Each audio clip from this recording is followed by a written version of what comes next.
Bon sang. Warren va consulter le docteur Joel Gelman, un des meilleurs chirurgiens urologues des États-Unis dans le domaine de la reconstruction génitale chez l'homme.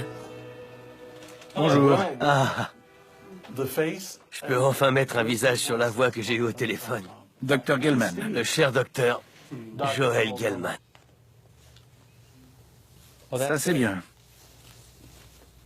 Voilà comment je vois les choses. Il n'y a aucun traitement médicamenteux et ça ne servirait à rien que vous perdiez du poids. La seule solution, c'est la chirurgie. Tout ça, c'est une excroissance, sauf la partie supérieure qui est rattachée à votre corps.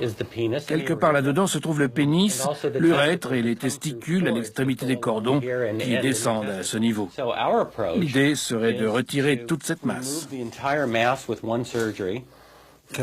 On m'a dit qu'une intervention de ce type pourrait durer jusqu'à 9 ou 10 heures. C'est vrai, voire plus longtemps. Mais quand on voit ça... Ça m'angoisse un peu. En 2008, le premier chirurgien que j'ai vu m'avait dit qu'il ne ferait rien à cause de mon poids, que l'anesthésie risquait de me tuer. Je ne suis pas d'accord. Ça ne veut pas dire qu'il n'y a aucun danger. Mais il faut mettre en balance les risques d'une opération avec ceux que vous courrez si on ne fait rien. C'est un cas très rare. Beaucoup d'urologues ne verront jamais un cas de ce genre dans toute leur carrière. On ne voit pas son pénis. On ne peut voir ni sentir ses testicules. Ils sont complètement enfouis. Je dirais que le pénis et les testicules sont sous 30 cm de tissu.